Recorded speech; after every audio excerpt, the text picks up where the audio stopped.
Buenas tardes, y ahora continuamos hasta las 16, 5 minutitos antes que entramos en tanda con el transformador. Y tiene una continuidad clarísima con el programa anterior.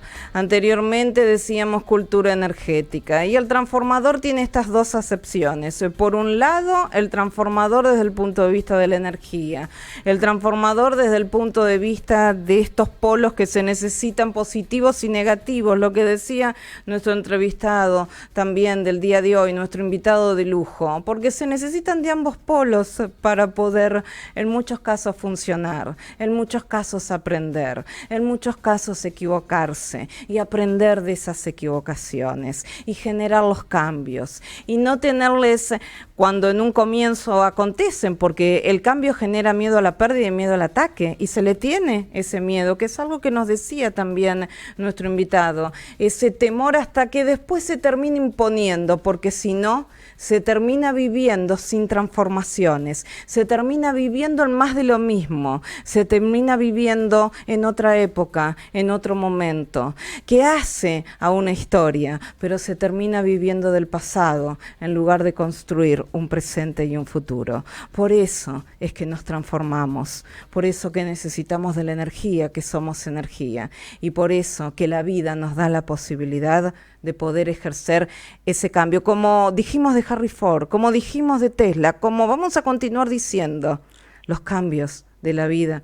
El miedo está fantástico, porque el miedo es esa reacción inmediata que dijo de la intuición. Muchas veces el miedo lo que hace es corro ante una determinada situación, pero el miedo tiene un límite, que es la paralización. Muchas veces el miedo paraliza, y ese ya no es el eslabón, ese ya no es el empujón, ese ya no es como el atleta que da ese envión hacia atrás para ir hacia adelante, ese ya no es el constructivo. Vamos a seguir construyendo, obviamente, en el transformador, como siempre. Yo soy Alejandra Piaggi, mi co-conductor lo vuelvo a presentar, aunque es una continuidad, pero no importa. Estamos con presidente de Fundación Excelencia, una excelencia en energía, una excelencia en educación, Ricardo Nin. ¿Cómo estás, Richard? Seguimos. Bien, Ale, gracias. Bien, y ahora seguimos con él, ya directamente le di un genio. Ahí vamos un genio, ya pregunta. Está, ya está un genio. Lo defino como genio. ¿Cómo estás, Héctor? ¿Bien? Bien. Ya estás de una manera, Héctor, que te digo que ya está, Héctor. El que lo ve ya se da cuenta. Te voy a decir que te acerques nada más porque necesitamos tu voz para todos los conceptos con el mic. Y ahora te digo una cosa, vamos a generar, Daniel Martín, otro mate para matear entre nosotros, con el otro mate. Tenemos un mate, tenemos otro mate, así que vamos a matear ahora un poco. Vamos a matear con la ciencia, como dijo recién Ricardo Nin. Ahora viene una pregunta de un choque, me parece, ¿eh? Sí. A ver. No, quería que antes de finalizar nos contaras un poco qué cerca estuvimos de algo que iba a ser muy grave para la humanidad. Sí. ¿No? Hace una semana aproximadamente de esto, de lo cual no se habló nada. No. ¿Qué opinión tenés? Sí, hace 2 semanas aproximadamente, no me acuerdo, pero entre 15 días o 20 días, hubo un peligro tremendo, sí. Que fue un satélite que ahora le llaman zombie, sí. Es un satélite agotado y fuera de control, estuvo a punto de colisionar contra otro satélite de la NASA. Y el peligro que se planteaba era que los fragmentos resultados de esa colisión generaran un desastre. Ahora, ese desastre hubiera generado una saturación de la capacidad de comunicación en la humanidad. Hoy hablamos de la dependencia de la energía, sí. Y efectivamente dependemos de la energía como cuestión primaria. Sin energía no hay nada, pero dependemos también de la comunicación. Exacto. Que a su vez depende de la energía. Exacto. Claro. Si por alguna circunstancia las comunicaciones se cortaran, la sociedad colapsaría inmediatamente. Exacto. ¿Estuvimos cerca de eso, Héctor? Exacto. Estuvimos cerca. Tanto es así que dicen, lo comentan, que no le quedó más remedio que rezar. Mirá vos. Que no. ¿Y cómo llegamos a eso para vos? Sí, porque sería un buen análisis. Muy simplemente, llegamos por el procedimiento que siempre marco. Cuando la sociedad encuentra un camino exitoso, lo lleva al extremo. Claro. ¿Qué es lo que está Claro. pasando con todo lo que está arriba?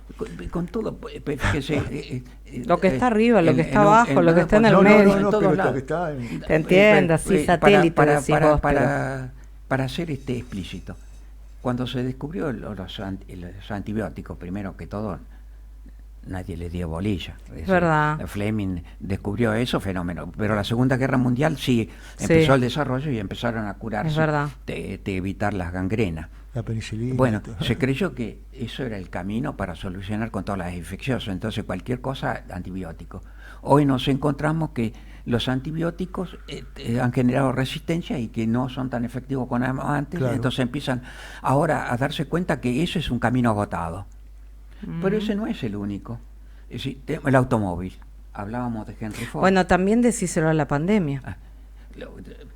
La pandemia requiere un análisis más profundo. Ay, ese análisis análisis tuyo lo me, vamos a y lo ese podemos hacer análisis alguna vez. tuyo me encantaría. Sí, Porque ahí no teníamos antibióticos. no importa. Sí, dejemos Lo Y, dejamos y para la también otra. tiene, requiere un análisis y profundo. sabes que Héctor Porque también es un tiene que ver análisis con la político. comunicación, tiene que Por ver con lo supuesto, político, por supuesto, tiene, con todo. No. tiene que ver con el poder económico, tiene que ver. Podemos hacer una introducción al respecto. Ay, me encanta, me Nosotros maneja el tuvimos programa, acá, me encanta. Tuvimos aquí una peste. Aguarda, Sí. mira. Oh, Ya tenés también genial. ya quédate a vivir acá directamente, Sí, quédate a sí. vivir, ya tenés mate especial Antes de para que termine vos. este tiempo, las dos vías que se están abriendo en el mundo, los dos canales de Sí. comunicación. Bueno. Fíjense, nosotros tuvimos acá una peste que nos revolucionó, nosotros nos acordamos, la poliomielitis. Sí. Claro. Muy bien. Ustedes no saben cuál es una de las hipótesis del origen de la poliomielitis, porque fue tapado. Claro. ¿Saben cuál fue? Héctor, acércate al mic. Una de las hipótesis muy fundamentada, pero que se tapó, fue el DDT. Claro. El DDT. ¿Qué es el DDT para los que no saben? El DDT es un antiinsecticida Sí. que fue prohibido. Pero se usó durante mucho tiempo Sí, en los se usó domicilios mucho y todo tiempo. lo demás. Sí. Claro, uno podría decir, qué barbaridad. Ah, Sí, pero esto es como todos los descubrimientos científicos. Generan cosas buenas y generan cosas malas. Es así. Muy bien, yo vivía en Tartagal, Salta, en medio de la selva. Lugar clave de todo esto. Había un espectáculo que me gustaba muchísimo, muchísimo en medio de la selva. Era algo hermoso, era hermoso el espectáculo. Yo salía a caminar en medio de una plaga de langostas y mientras yo caminaba se despejaba el campo y detrás se volvían a reunir otra vez las langostas y quedaba un manto marrón. Y cuando las langostas pasaban 2, 3, 4 horas, se iban y quedaba el bosque totalmente deshojado. Qué bien, Deshojado. qué bien, Eso lo terminó el DDT. qué bien. Claro. Pero hay otra cosa que terminó el DDT. Yo tuve paludismo. Claro, Terminó con el paludismo. es verdad. Terminó con el paludismo. Mira vos. Es decir que los descubrimientos científicos no son ni ultrapoderosos ni ultra destructivos. Cómo la naturaleza genera transformaciones Claro. en donde pierde fuerza ese descubrimiento. Entonces requiere mucha inteligencia. Pero ¿qué ocurre? Hablábamos de lo mágico. A veces los resultados son tan fuertes, desapareció la langosta.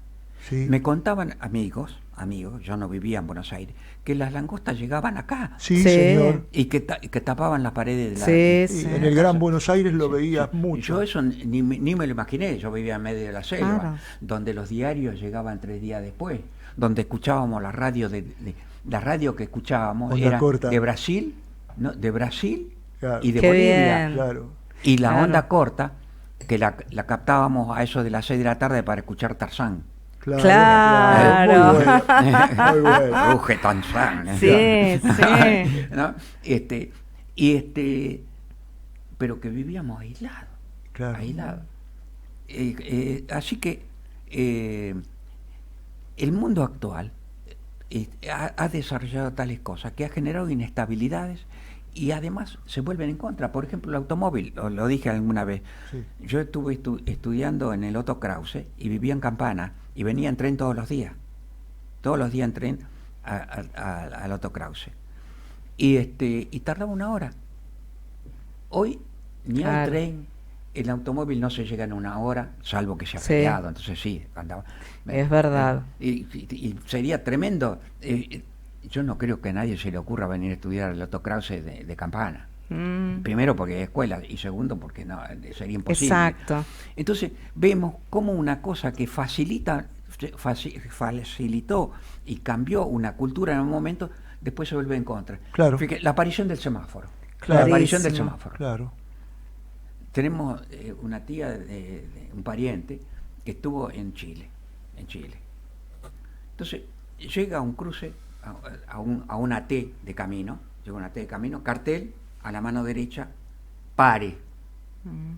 Viene con el coche, mira hacia los 2 lados, perfectamente visión, no viene nadie, entonces no para, baja la velocidad para darle, reduce, para doblar en 90 grados, y a 100 metros la policía. A 100 metros la policía. Señor, lo para. Usted no paró al entrar en la ruta, no había nadie. En Chile, cuando el cartel dice para, se para. Qué bien. ¿No? Entonces, fíjense cómo las normas terminan paralizando la realidad. No viene nadie. Muy bien. Vos sabés que eso, típicamente, que estás diciendo, era algo que tengo que reconocer que me sentía incómodo yo. Sí. Estaba con Martín, mi nuera y mi nieto en Alemania, en Halle, y no había nadie, era tarde, ya oscureciendo. El semáforo estaba en rojo, el tranvía estaba a 2 cuadras, hay que esperar. Yo decía, pero ¿por qué esperar? Crucemos. No, hay que esperar. Tenías que esperar, ¿qué pasa? Está relacionado con lo que vos decís, las normas se cumplen. Sí. Las normas se cumplen. Ahora, y nosotros no las cumplimos. Sí, pero mirá cómo paraliza también lo que estás diciendo. Entonces, viste, sí, interesante. Esto requiere por eso la dirección de un país o de una sociedad requiere estar atento y ajustando en forma permanente. Fíjense los semáforos. Hay veces que uno está parado aquí y el semáforo lo único que hace es molestar. Sí, señor. Textual. Sí, señor, es así. Textual. Es así. Y más cuando están encima desincronizados en muchos casos. Pero sin embargo, tiene un aspecto bueno. Permiten recaudar. Exacto. Claro. Permiten recaudar. Entonces lo mantenemos. Podríamos tenerlo titilando, pero si titila... Sí. No hay recaudo. No hay platilla. Claro. Están los intereses. Por favor, sí. Por favor. Es apasionante y no podemos. Dijimos de hablar de la todo por el satélite. Sí, pero fue interesante. Geopolíticamente hablamos de que estuvimos conversando de que ya se estaban planificando 2 salidas, 2 rutas ante la hipótesis de conflicto cercana, sí, que ya puede dejar de ser una hipótesis y convertirse en un conflicto. ¿Qué estuviste investigando sobre eso? ¿Cuáles son esas 2 salidas para vos? Bueno, la salida para el mundo. Sí. Bueno, la salida... acá hay una cuestión importante. Sí. Cuando vos estás dentro de un sistema, sí, dentro de un sistema que funciona, la idea de progreso es una idea interesante. Porque vos sabés a dónde querés llegar. Entonces, a medida que te acercás hacia el punto que te pusiste como objetivo, aunque no llegues nunca, progresás. Está muy bien. ¿No? Y cuando tus decisiones para el progreso facilitan el progreso, son buenas decisiones. Cuando lo retrasas, son malas. Pero para el cambio de sistema no hay bueno y malo como concepto. Los cambios de sistema se hacen. Y ahora, dentro del sistema, vuelve a aparecer el concepto bueno y malo. Sí. Los cambios de sistema se verifican con la acción. Si duran mucho, los cambios de sistema se verifican con la acción. Porque son cambios creativos. Los cambios creativos, donde vos creas algo nuevo, y ese algo persiste, no es mejor que el anterior ni peor. Motoriza. El tipo de las cavernas vivía en las cavernas. Claro. Y esa era su forma de vida. Claro, Vos decís, morir a los 30 años. Y sí, era lo natural. claro. Y morir a los 30 años. Es decir, el tipo tenía 25, mira, voy a morir. Y el tipo que llegaba a los 60, porque alguno habría que llegar a los 60, era un tipo extraño. Claro. Y hoy están llegando ¿Y los estos 100. sistemas qué dos salidas crean para vos? No hay sí, la salida se construye. Entonces vos tenés que irte preparando para abrir tu mente hacia la intuición. Bien. La intuición es el arma fundamental del político. Muy bueno. No de estos que nosotros tenemos. No. Estos muchachos están viviendo. Nadie Ahora, los que- Héctor, y cuando no tenés un objetivo como pasa en nuestro... sí hay un objetivo, pero cuando tenés, por ejemplo, la dirigencia política actual, ¿qué haces? ¿Cuál es la salida? la aguantás y te preparás. Vos fíjate, muchas veces, siempre en la historia, hay grupos que se preparan y terminan siendo grupos secretos. Así es. Grupos secretos. Así es, que es lo que está pasando hoy en el mundo nuevamente. Claro. Está pasando hoy en el mundo nuevamente. Porque vos, primero que todo, Grupos por ejemplo, yo secretos siempre no es hablo lo de mismo patria. que grupos inteligentes. Grupos secretos no es lo mismo No. que grupos Bueno, inteligentes. Y pueden grupos ser- inteligentes no es lo mismo que no, grupos de no, inteligencia. No. Claro, no. No. Empecemos a pero un grupo diferenciar. secreto puede ser un grupo tonto o un grupo inteligente. Por eso. Claro. Pero es un grupo. Claro. Pero no una es lo logia. mismo que la inteligencia. Pero eso lo decidirá el No resultado. es lo mismo que lo inteligente. No, lo decide el resultado. Claro. Porque ¿qué es la inteligencia? ¿Qué es la inteligencia? ¿Qué es la inteligencia? La inteligencia es la capacidad para relacionar ideas abstractas. La inteligencia no te garantiza que vos tengas una buena vida. Claro. No te garantiza. Muy bueno Más lo que aún, decís. hay gente que son inteligentísimos que no sirven para nada. Sí, Y señor. el brebaje entre intuición e inteligencia, Entre intuición No. e inteligencia, No, la intuición es la capacidad de entender holísticamente la realidad. sí, pero Claro. cuando podés tener las dos, Bueno, si vos sos inteligente y tenés conexión con la realidad y una buena intuición, sos un tipo interesante. ahí Claro. apunto, Un tipo interesante. ahí apunto. Pero O una mujer sí, interesante. Pero además, sí, sí, una mujer interesante. Así, a mí me gusta. Claro, un hombre interesante, una mujer, pero comprendo en qué sentido lo Sí, dijiste. sí. Pero claro, ahora depende si tiene capacidad para conducir. Claro. Es decir, ¿qué es un conductor? El conductor no siempre se llamó conductor. Así es. Antes se llamó profeta. Así es. ¿Y quién era profeta? ¿Quién era profeta? El que se comunicaba con Dios. Claro, ¿Y cómo se comunica uno con Dios? Con la intuición. claro. Muy bueno, Héctor. Muy bueno, Héctor. Brillante.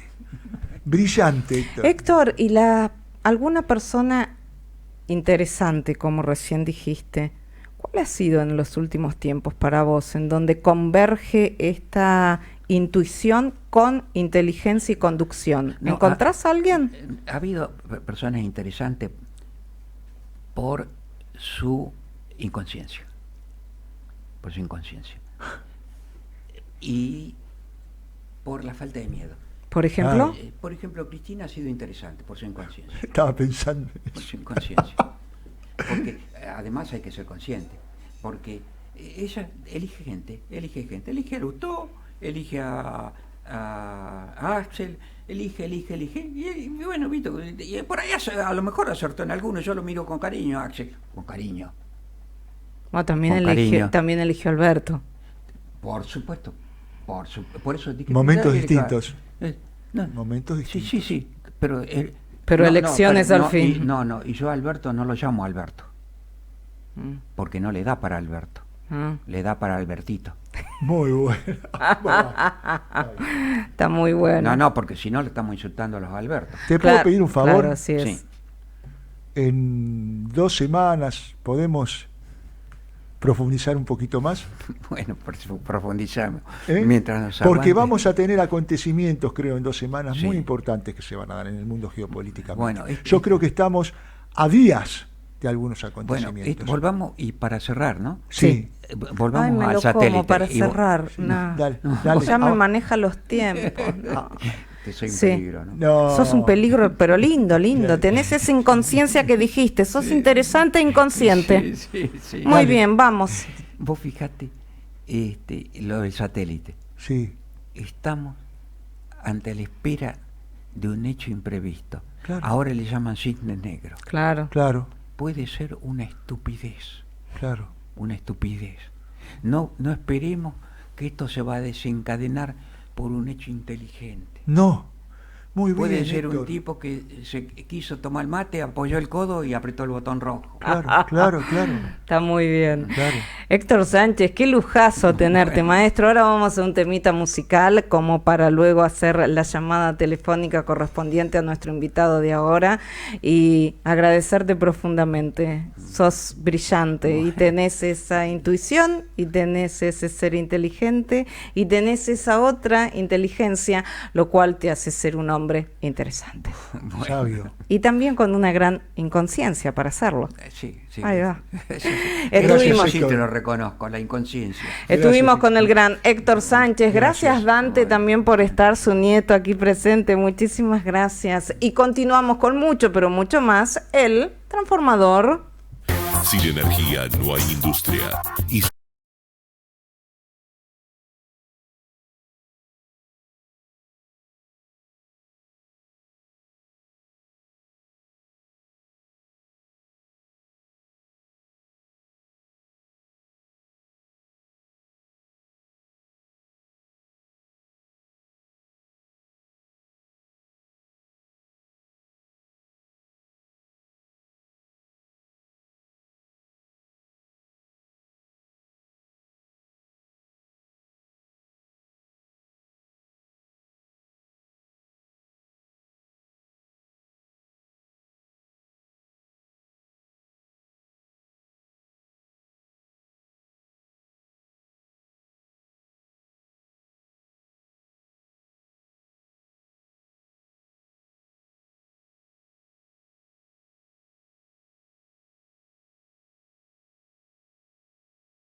Y continuamos obviamente aquí en el Transformador y ya vamos con nuestro invitado del día de la fecha. Extraordinario realmente, cultura energética con Héctor Sánchez y luego la continuidad con el Transformador en estos momentos y ya nos vamos a adentrar a un nuevo invitado. Simplemente te voy a decir la temperatura para que sepas que estamos en vivo, que es de 16 grados 5, la humedad es del 66%, la presión es de 1014.6 hectopascales, el viento es este a 11 kilómetros por hora y la visibilidad es de 10 kilómetros. Se está poniendo lindo, hoy frío hizo realmente a la mañana, así que 16 grados 5 con sol, muy bueno. Solo te voy a decir mañana, porque mañana se esperan tormentas aisladas durante todo el día, con una mínima de 13 y una máxima de 18. El sábado, chaparrones durante la mañana, con una mínima de 15, una máxima de 18, y el domingo ya de a poquito aparece un descenso, en donde tenemos una mínima de 11, una máxima de 16, y el lunes ya sí, una mínima de 9, una máxima de 13, se hace presente el otoño-invierno. Martes mínima de 8, máxima de 12, y el miércoles mínima de 7, máxima de 13. A partir del lunes, otoño-invierno, te diría, para que estemos todos preparados. Y ya llega nuestro invitado de lujo en este momento también en el Transformador. Vamos a decir de él que verdaderamente siempre es un placer tenerlo. Historiador, para mí quien más se ha preocupado por mantener vivo el recuerdo de aquel infausto 16 de septiembre de 1955. Estamos con el gran Gogo Morete. Hola Gogo, buenas tardes, ¿cómo te va? Buenas tardes, ¿cómo te va? Muchas gracias. Como siempre, demasiado exagerado la ponderación sobre mi persona. No, es un verdadero lujo tenerte, porque hay que estar en esos, tus zapatos, que son los zapatos de un pueblo. En tu caso, mi querido Ricardo, la bienvenida. Hola Hugo, la verdad, muy contento de que estés en nuestro programa, y importante poder hacer un rápido análisis de lo que fue ese 16 de junio del 55, que yo lo digo que fue de alguna manera la prueba de laboratorio para lo que vino después en septiembre, ¿no? ¿Y por qué la prueba de laboratorio? Porque siempre cuando se hacían golpes de Estado, primero se hacía la prueba y después se llevaba a cabo el golpe de Estado. Lo mismo pasó en el 76, cuando se levantó el brigadier Capellini en Córdoba y aquí en el Aeroparque, que fue también la prueba para el golpe de Estado del 76. Yendo a ese 55, a ese día, ¿qué nos podés decir, Gogo? ¿Qué simboliza para vos? ¿Y qué simboliza para el pueblo? Bueno, es el primer retroceso de la que podríamos llamar lo que en la Argentina fue la década del estado de bienestar. Muy bueno. En primer lugar, lo contextualizo en términos internacionales. Después de la Segunda Guerra Mundial ocurre en términos de jurisprudencia una de las cosas más importantes hasta el día de hoy, que es la Declaración Universal de Derechos Humanos, donde la mitad de la bibliografía parte de esa Declaración Universal y genera una jurisprudencia nueva donde por primera vez se puede empezar a juzgar a los estados. Hasta ese momento los estados eran absolutamente impunes. Uh-huh. Ese es el primer punto. Acá en la Argentina, después de esa declaración, después de la guerra, con la aparición del fascismo, la extinción del fascismo, hace casi un siglo, hoy con su reaparición violenta, uh-huh.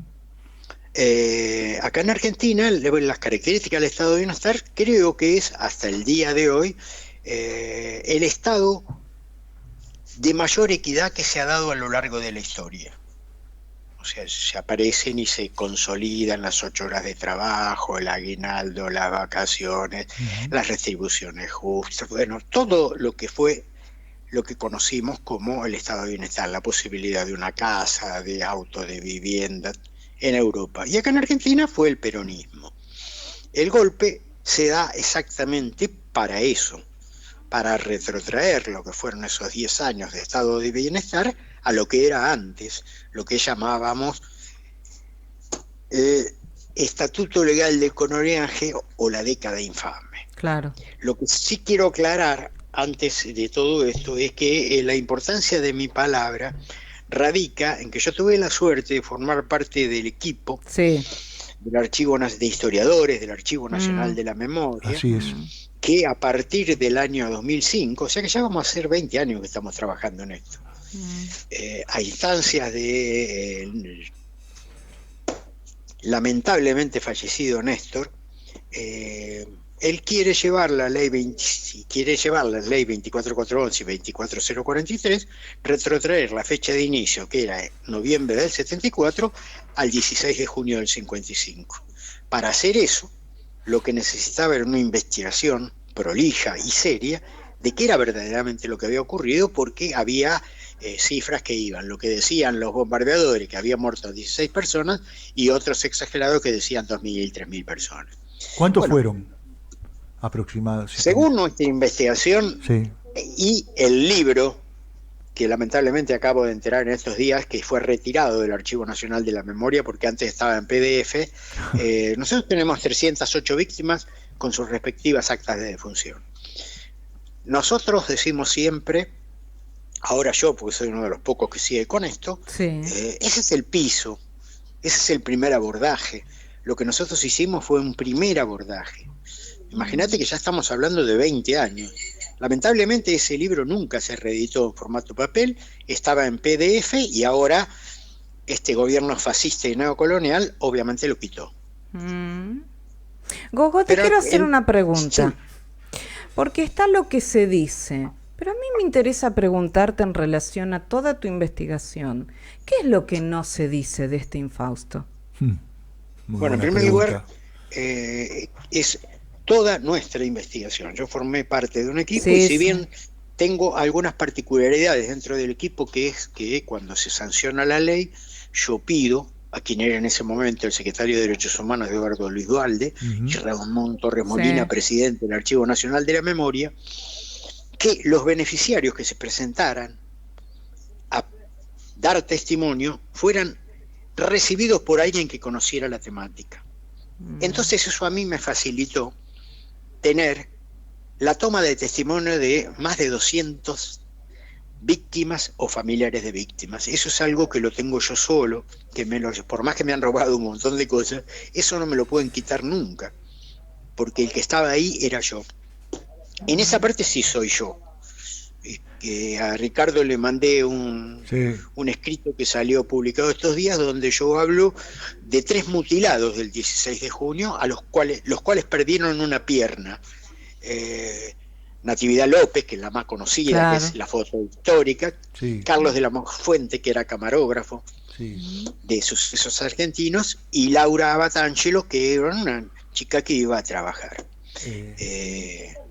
Esos testimonios tuve la suerte de tomarlos, y eso lo que me permitió es que toda la investigación que nosotros habíamos hecho previamente en hemerotecas, bibliotecas, cementerios, registro civil, pudieran en este caso ser ratificadas a través del testimonio de los sobrevivientes o familiares de ellos, tomando como eje la causa 14, que es la que siente un precedente jurídico en la Argentina, que el testimonio de los sobrevivientes sirve para después mandar a prisión perpetua por genocidio a los jerarcas de la dictadura del 76, que dicho sea de paso, eran los que hicieron el golpe en el 55. Es decir, las cabezas pueden ser Lonardi, Aramburu y otra serie de apellidos, de doble apellido, pero los que mandaban eran los cuadros medios. Bien. Eso sí, que tiene que quedar claro.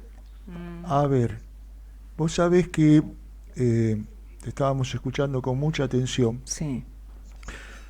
Y este trabajo que hiciste vos estuvo, no sé si el término justo es negado, pero la historia negaba los acontecimientos de junio del 55, a tal punto que durante el último gobierno del peronismo, que finaliza en el 76 con el golpe de Estado, no se hablaba de nada relacionado con esto de los bombardeos. Y debemos reconocer que se comenzó a hablar y a darse a publicidad el tema de los bombardeos por un trabajo que en su momento hizo el gremio de los camioneros con Hugo Moyano. Pero, fíjate las contradicciones de la historia, Gogo, que durante un gobierno que se decía peronista, lo primero que se hizo fue tapar la historia. Porque ni el proceso del 76 tapó las huellas de ese bombardeo frente al Ministerio de Economía, Ministerio de Bienestar Social. Los mármoles estaban perforados, estaban bien las marcas de lo que eran las ametralladoras de los aviones, y también sobre Paseo Colón, por el otro lado del Ministerio de Economía. Así es que en la época de Menem se mandó a tapar todo, hacer una restauración, tapar todo lo relacionado con las huellas de los bombardeos, ¿no? Fíjate cómo se quiso seguir tapando algo en pos de la unidad nacional, que la unidad nacional solamente se hace con la elaboración de la memoria y de los hechos tal cual fueron. Qué terrible, ¿no?, las contradicciones que tuvimos nosotros. Gogo, ¿por qué, como dice la película de María Luisa Bember, tomando lo que dijo recién Ricardo, de eso no se habla? Muy bueno, Ale. Es muy interesante lo que vos me decís, si todo es para alargarse. Porque esto se puede ir extendiendo, lo primero que quiero decir es que los bombardeos duraron 5 horas. Empezaron a las 12:40 y terminaron a las 17:40. A las 12:40 con el famoso trole y la gente que salía del subte impactada, ahí hay muchos muertos. Y terminan a las 17:40 cuando hacen una pasada y muere en Moreno, en la jefatura de policía, el oficial Aulicino. Entonces, acá no hubo un bombardeo, sino bombardeos. 5 horas, 14 toneladas, más que en Guernica. Eso que quede claro. Con respecto al silencio, yo es una pregunta que me hago desde hace mucho tiempo. Yo tengo la respuesta. Hasta hace un año la decía, ahora me la callo porque casualmente son los únicos que hoy están defendiendo a los más vulnerables. Y porque yo no voy a decir qué institución me refiero, porque es el tipo más progresista que hay en el universo. Bien. Pero el silencio viene por ahí. En el 55 hubo una institución, a la que no voy a nombrar, que fue la aglutinadora del discurso. Así es. El bombardeo es el 16 de junio del 55 y el 11 de junio del 55 se hace la famosa marcha de Corpus Christi, donde había muchísima gente convocada por una fiesta religiosa, donde confluían desde la ultraderecha al Partido Comunista, el Partido Socialista, todos. El único que podía juntar eso era el odio al peronismo, aglutinado en el discurso de esta institución que hoy políticamente es incorrecto nombrar. Perdóname, la Junta Consultiva nace con esa gente. La Junta Consultiva del 56 nace con esa gente. La Junta Consultiva que dirige Isaac Rojas. Son esa gente. Pero esa gente es la misma de la Unión Democrática del 46. Claro. O sea que vos leíste el artículo que yo te mandé. Yo ahí hablo de las patas de la fuente. Y cuando digo que en el 55 los milicos genocidas se tomaron revancha de las patas en la fuente de los pobres que habían tenido el tupé de ir al centro. Claro.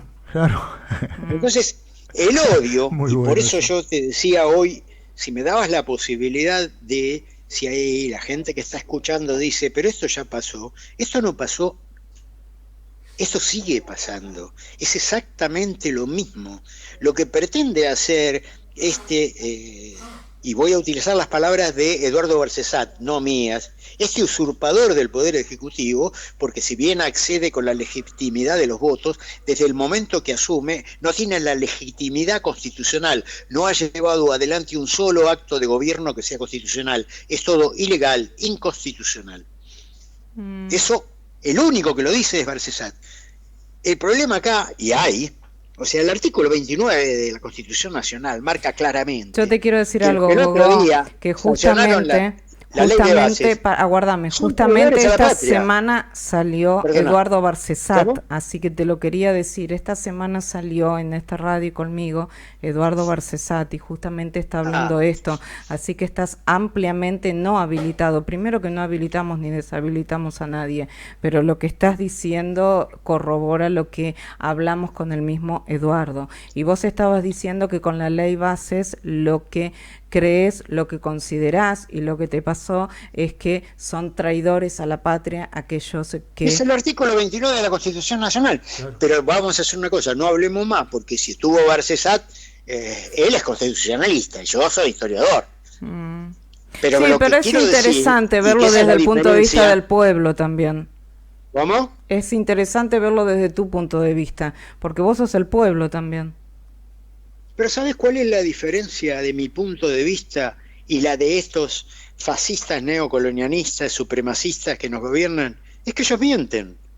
O sea, yo voy a coincidir con Barcesat y con todos los constitucionalistas y voy a coincidir con la Constitución Nacional, porque hay algo que lamentablemente nosotros, y por eso no se habla tanto de este tema, que ahora sí ya es inevitable todos los años, hasta los diarios más gorilas tienen notas sobre el episodio, lo tienen que mencionar. En primer lugar, recordar claramente, el que lo sacó del placar, como dicen ahora, fue Néstor. Cuando se cumplieron 50 años, Néstor dijo, acá hubo un bombardeo. A partir de ahí ya no se puede callar más nadie. Sí. Pero pensá que ya van a ser 20 años de eso. Claro. Tardamos 20 años. En cuanto a los compañeros, digamos a todos los que escriben, historiadores, investigadores, jamás nadie cita la investigación que hicimos nosotros. Nadie toma los datos que lo pueden decir. Según la investigación del Archivo Nacional de la Memoria, con 308 actas de fusión, esa es la cantidad de muertos que ellos colectaron. Y entonces voy a decir, para mí son 1.500, no existe esa. Esa investigación no existe. No la cita absolutamente nadie. Ahora, roban todos, ¿eh? Claro. De Natividad López, que la encontré yo, hablan todos. Todos tienen notas para hacer de Natividad López. Sí. Todas las notas que se hacen de Natividad de López son en función del testimonio que yo le tomé por primera vez en la Secretaría de Derechos Humanos en la Avenida de Mayo 544, de la cual afortunadamente guardo la grabación, y después en base a eso se hizo un video que se llama Voces Olvidadas, donde va Natividad López después de haber estado conmigo. Así es. Bien. Gogo. Entonces acá no es, perdóname, quiero que quede claro esto. Yo acá no soy vanidoso ni quiero una preponderancia que no tengo.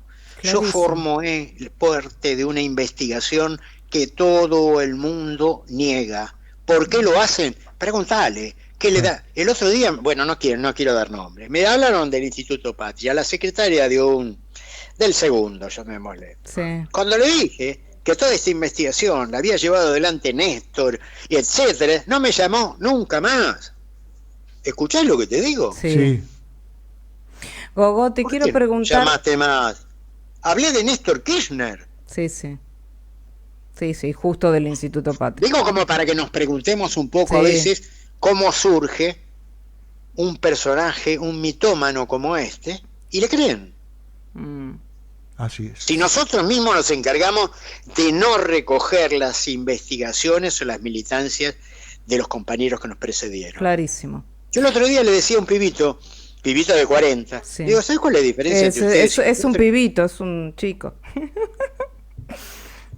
Pero es que si eran los que cantaban, somos de la gloriosa juventud peronista. Claro. Y yo le decía, la diferencia, en primer lugar, es que yo sí fui de la gloriosa juventud peronista. Y la segunda, es que nosotros a los viejos de la resistencia los respetábamos, los escuchábamos y tratábamos de imitarlos. Ustedes se cagan en nosotros. Qué bien. Un homenaje a Julio Troya. te lo puedo asegurar con años de compartir espacios. Gogo, y lo que te quería preguntar es lo siguiente, ¿qué te pasa también cuando ves ciertos actos de represión que se viven en el aquí y ahora? Esa es la pregunta que... Son los mismos del 55. Claro. Por eso O en que el te lo traigo. 55 no rompían las estatuas de Perón y de Evita. O en el 56, en marzo del 56, sale la ley más nefasta de la historia de la humanidad, que es la 4161. Claro. No se podía decir Perón, no se podía cantar la marcha peronista. Son los mismos. A mí lo único de todo esto que me da bronca es que la gente le cree que esto es nuevo. Esto no es nuevo, es lo mismo. Es más, si ahora Pinedo la reemplaza a Mondino, son los mismos apellidos. Así es. Pinedo, Bullrich, Amadeo, son los mismos. Sí. Sí. ¿Qué tiene de nuevo este supremacista neocolonial? Nada. Que se hace el brushing. Bueno, en aquella época hubiesen dicho otras cosas muy Sí, dolosas de su personalidad, ¿cierto? sí. ¿Qué Ah, te no enoja, digo que Gogo? era- ¿Qué te enoja? Sí. ¿Qué te enoja? ¿Eh? ¿Qué te enoja cuando Ya te te diste enojas? cuenta que me recalenté. Sí. Lo que más me enoja Sí. es no Milei, porque si no era Milei, mira, Ricardo Orozkin dijo una cosa maravillosa, no se la quiero robar, ¿no? Una metáfora extraordinaria. Él dijo que los presidentes de derecha que llegan a ese espacio no son por mérito, porque son el más fuerte o lo que sea. El que llega por la derecha es como en los partidos de rugby, el que anota el try no es ni el más rápido, ni el más fuerte, ni el más habilidoso, ni el más talentoso, es el último que agarró la guinda y la apoyó.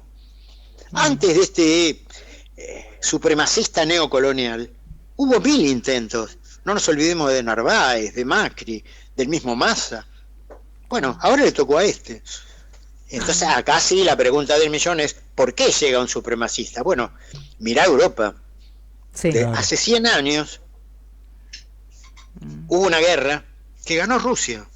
Así es. Ahora, cuando se festeja la toma de Normandía, a Rusia no lo invitan. Claro. Invitan a Ucrania, que era nazi. Claro, muy bueno lo que estás diciendo. Es así, totalmente de acuerdo. Entonces, no Es somos así. los argentinos unos desquiciados que no tenemos memoria, porque además hagamos números. Sí. Porque este muchacho, repito, este mitómano, que hoy usurpa el poder ejecutivo, como bien dice Barcesat,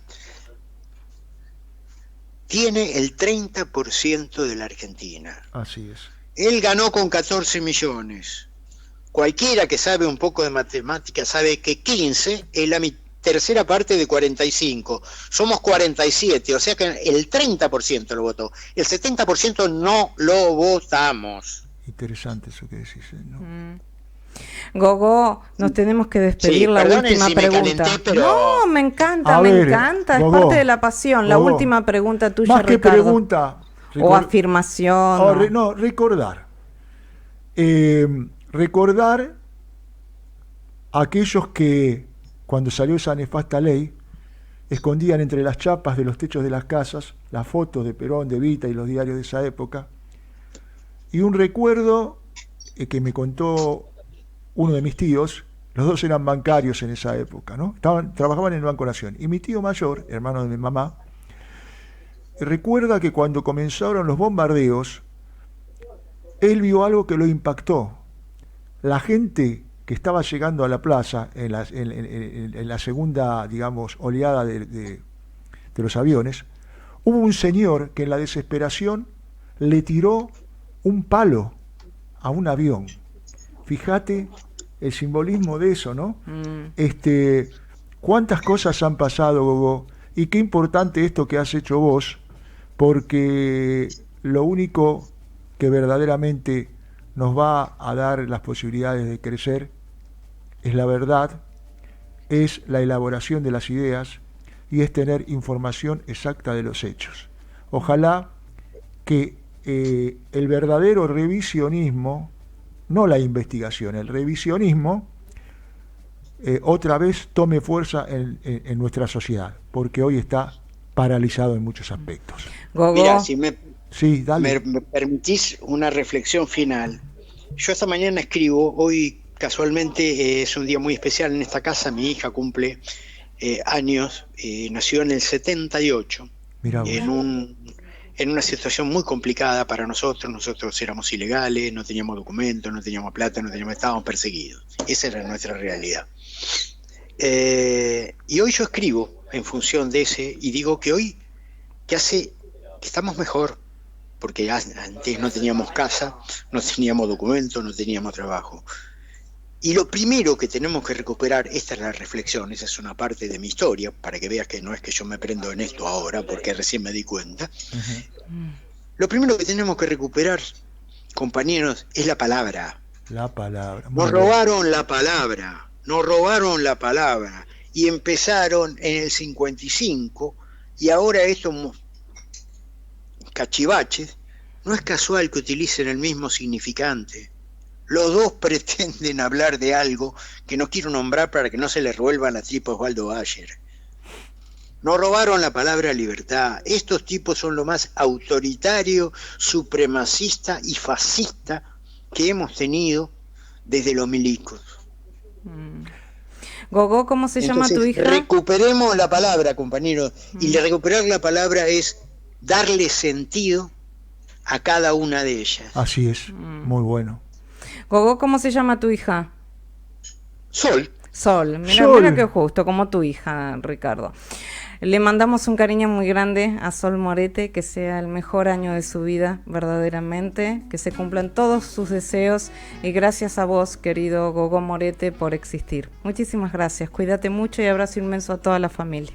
Gracias, no, gracias a ustedes por permitirme expresarme, y como se habrán dado cuenta, saqué mucha bronca, ¿no? Me parece muy bien, es parte de canalizar. Un honor gracias, tenerte. Maestro, cuídate Chau, mucho. hermano querido. Y estuvimos con él, estuvimos con un extraordinario historiador como lo es Gogó Morete. Y ahora nos despedimos de El Transformador y continuamos con Educar con el Corazón. No te lo pierdas. Después viene, sí, aparte de Educar con el Corazón, Mundo Cooperativista, que va a estar en vivo, La Rocola, que también va a estar en vivo. Continúa con esta maravillosa radio. Y mañana ya nos encontramos nuevamente de 14 a 15 en lo que es Cultura Energética. Chao, gracias, los amamos.